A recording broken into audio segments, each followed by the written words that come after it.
Hi everyone, welcome to Cheltenham Chart episode 16 today, and in the episode we'll talk about the Dublin Racing Festival in the main, review that, talk about reputations enhanced, bubbles burst, etc.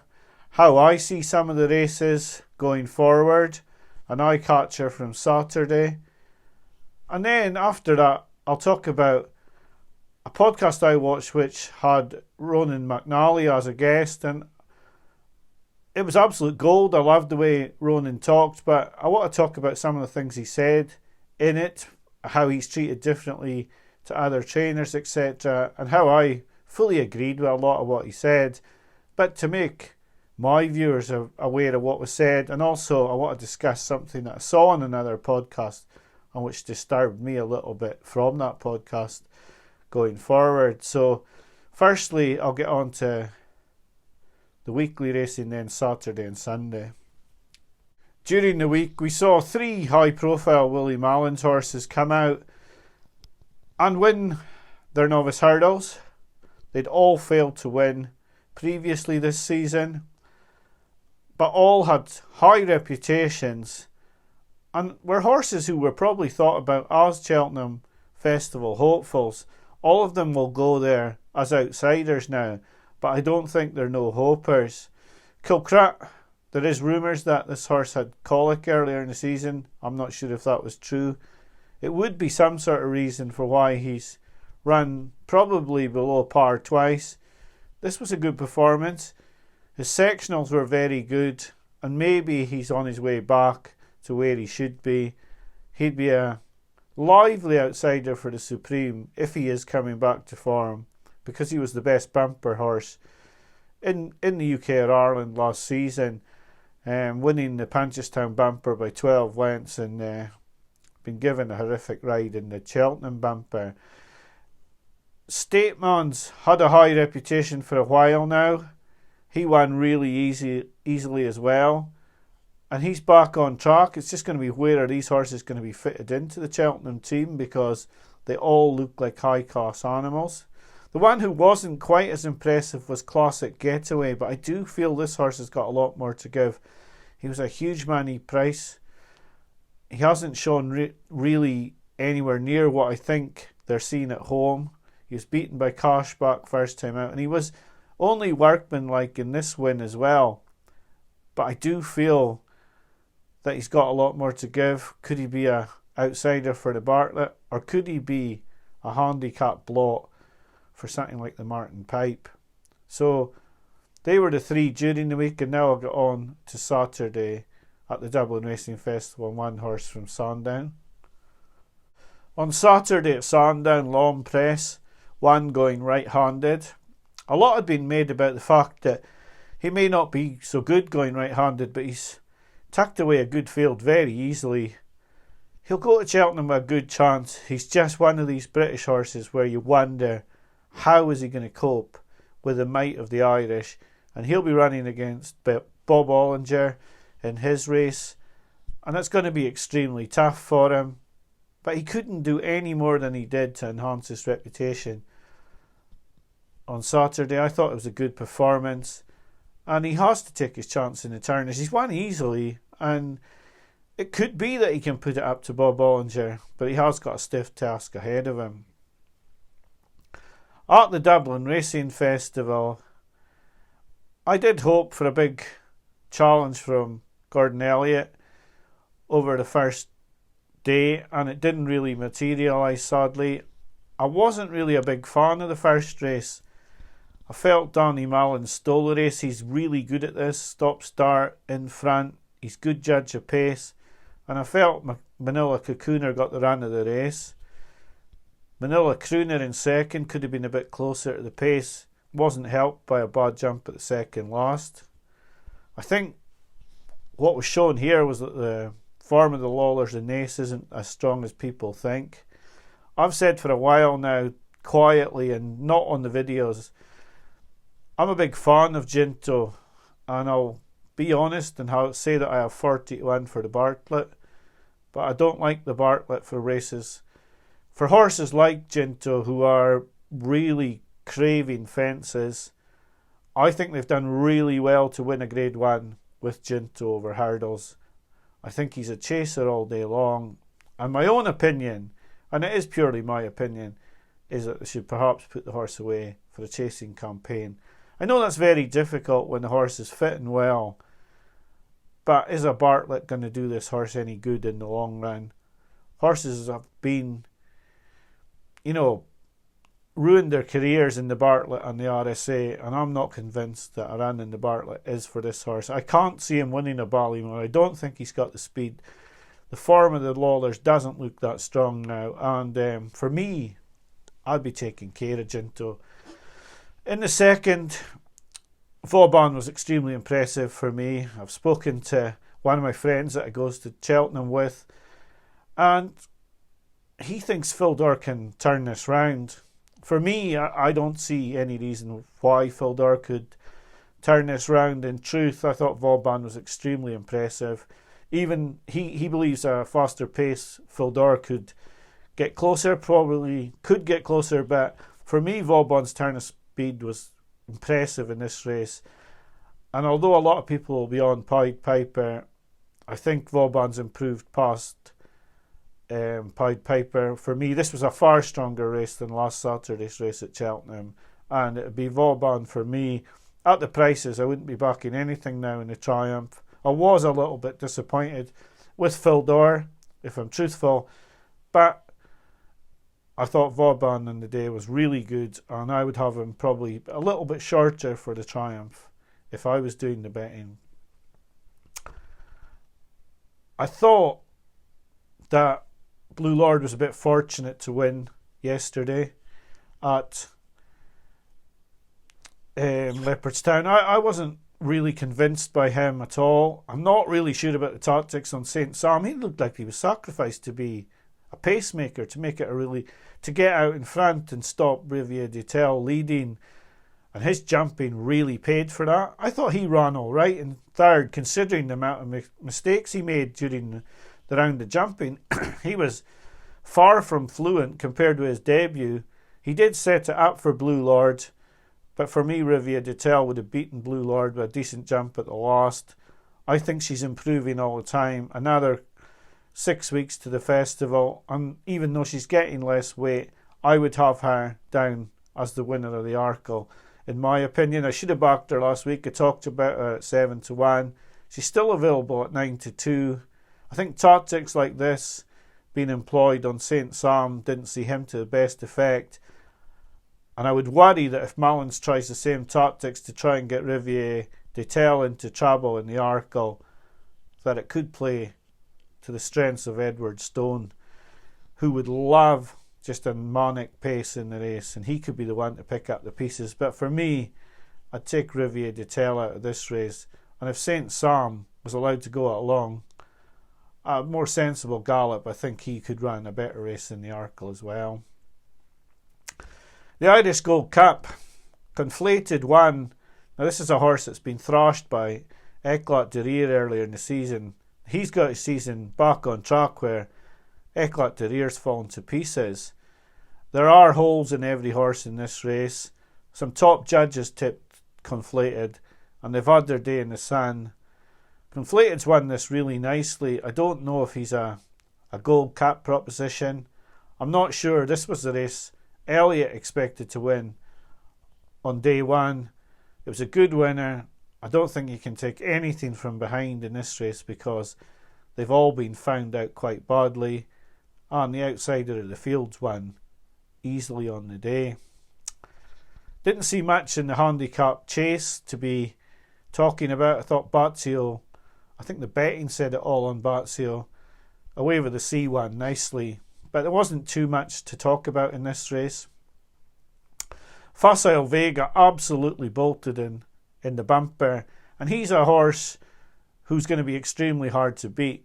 But the word of caution has to be that Appreciate It one like this, Kilcrat one like this, and they were both beaten by stablemates in the champion bumper. So I would urge a little bit of caution, although the horse was extremely impressive. It is going to be very hard to beat him on the day.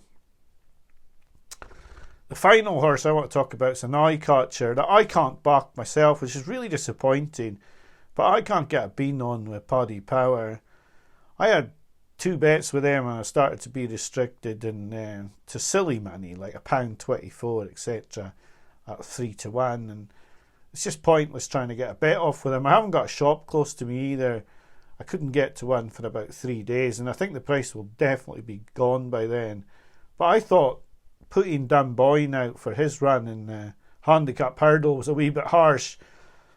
I would be taking advantage of the 14-1 if I could, but they're the only bookmaker offering 14-1. I thought he was poorly positioned on the rails. He was never going to get a run from there. He missed out the second last, and he got absolutely mallered on the final bend. I think he's far better than this. And if I could back him at 14-1, I would. I simply can't get on. So I'll now get on to day 2 at the Dublin Racing Festival. Day 2 at Leopardstown was a favourites day. It started with the mare's handicap hurdle. Party Central bolted in. She really countered through the race.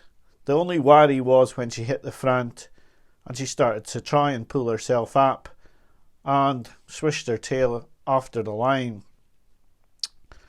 I worry about this because she tried to pull herself up last time as well when she was miles clear over 2 miles 4, and I just wondered if it was the distance last time, but it just seems like it could be a little bit of a quirk of hers. And that's a worry going to Cheltenham, where if you try and pull yourself up close to the line, you're going to stop really quickly and you could empty out. I thought the price at the end of this race at 10-1 for the mare's novice was a good price. I'm just not quite there with putting it up for a bet. Gallopin Deschamps won like everyone expected him to. He did jump a little bit out to his right in this race. I suppose it was a tougher race than his first assignment. He's done it really nicely, and we'll now see if Ruby, who's told everyone to back him for the Turners, is going to be right. I wouldn't like to say where he'll go, but I wouldn't want to be on a 25-1. I would want to be on a 25-1 docket for the Brown advisory, but I'd be panicking as well that he is going to switch. I think he'd win either race. I don't know what the trainer's going to do. I find it quite funny because I'm not involved. I don't think I'd be finding it so funny if I was on at 25-1 as I am finding it at the moment. Chacun Pour Soi, this was a nothing race, and so was Honeysuckles, really. He beat rivals he should beat, and I'm not sure he's proved a whole lot apart from his well-being, really, because Grenadine isn't really that great a horse outside Sandown. Captain Guinness is a Division 2 2-mile chaser, really, for me, and it's just a match of a matchness race where if you want to back Chacun Pour Soi and you think he'll go up the hill and last season was a blip, then you would back him at 7-1. I can't forget the way he emptied out against horses who aren't as good as Shiskin and Energumene. He couldn't beat Put the Kettle On and Nubi Negra, so it's a leap of faith for me, and I'm willing to stay out and leave the champion chase alone. Birchdale won the handicap chase. I wasn't on anything. I thought it was a good win. A lot of shrewd judges were on it. The one I'd take out the race a little bit would be Blackbow, going back in distance. But he'd need to jump slightly better than this. But he did sort of cut out halfway up the straight, so perhaps he was eye-catching, but I'm not sure I'd be running to back him in a Grand Annual. But I think maybe back at 2 miles he could do something. Honeysuckle. It's our rivals, really. It was a really nice win. But Sanahir has been beaten twice this season by Sharjah. Andy made a horrendous mistake. Echoes in Rain basically hasn't run a race this season. San Roy's overrated, and heaven help us must have taken every hurdle out. So she hasn't really beaten a whole lot. As good the win as it is, I really would like to see her up against a tough rival. The impressive performance for me, I suppose, over the day, and it's hard for me to say, was Sir Gerhard.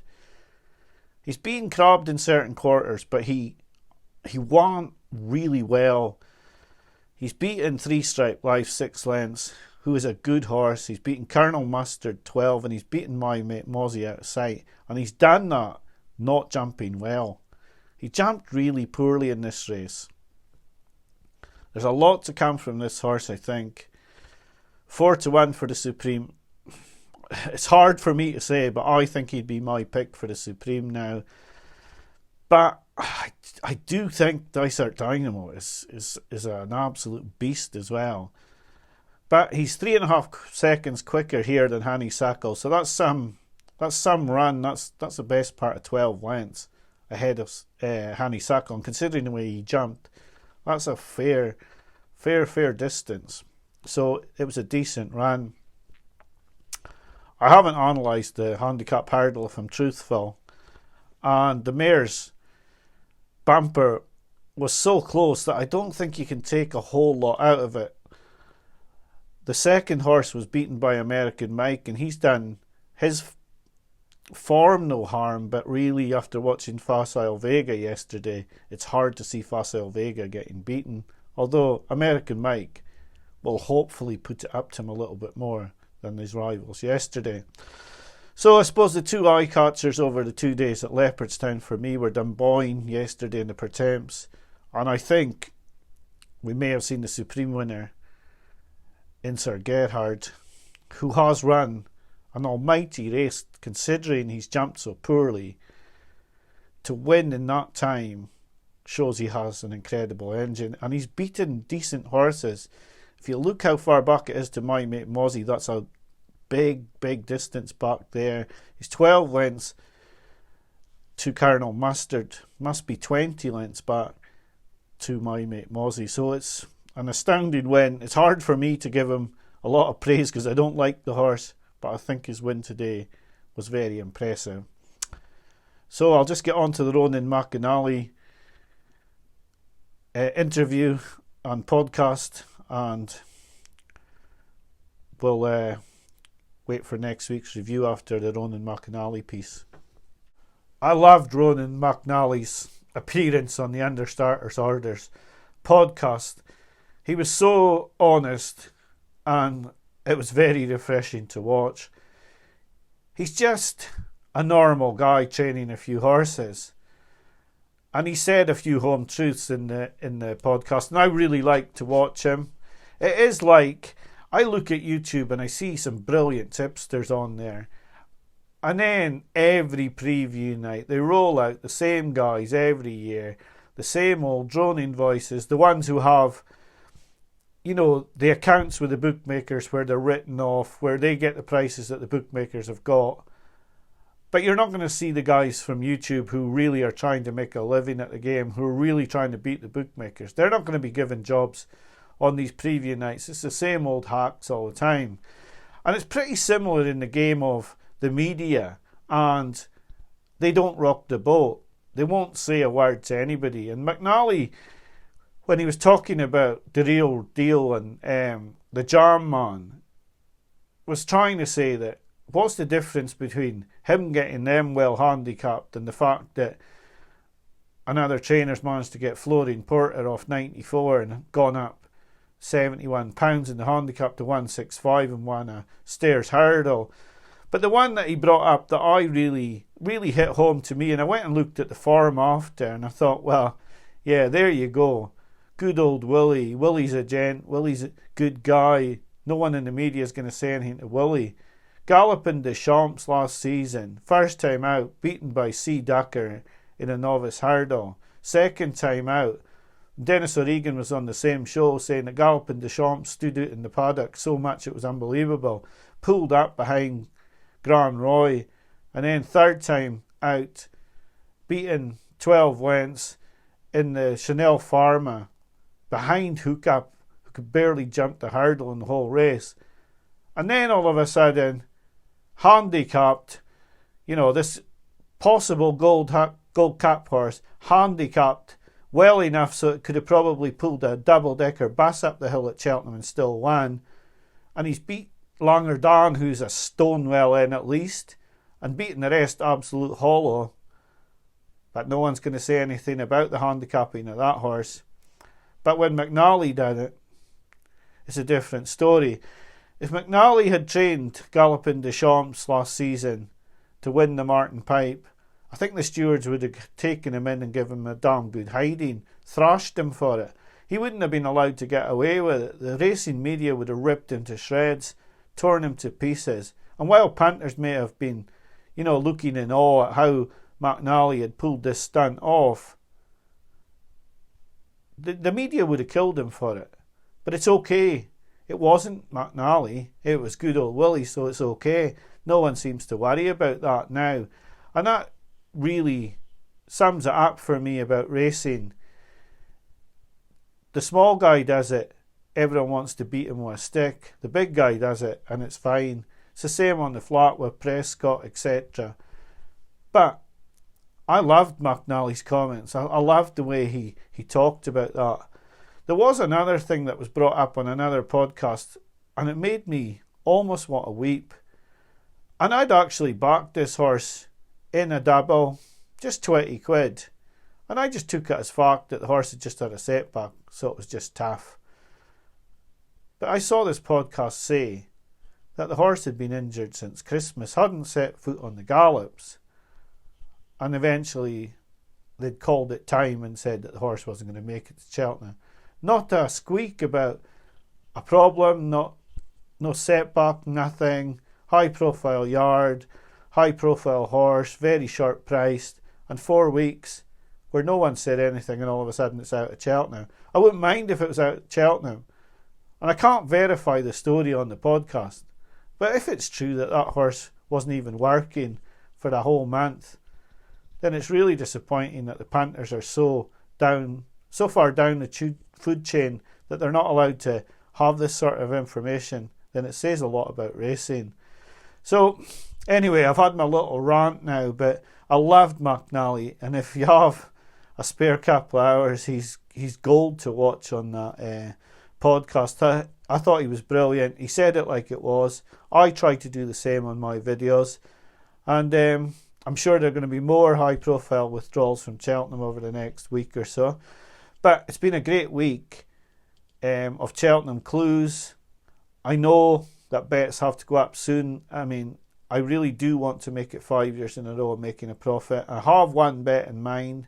I've actually placed the bet myself. I've placed a decent sum of money on the horse, and it's a good price as well. I just don't know if he can win. I think he's a really good each way bet, but I don't want to put each way bets up on the videos because I'd rather put up a few more bets and get one winner and get the profit than to try and get a few placed horses and scrape a profit. I'd rather try and find winners. So until next week, I'll wish you a good week. I hope you have a good week's punting, and I hope you've found some clues for Cheltenham. Remember when you watch this video that I'm just a golf caddie trying his best. So I wish you a good week. Thanks for watching, and bye for now.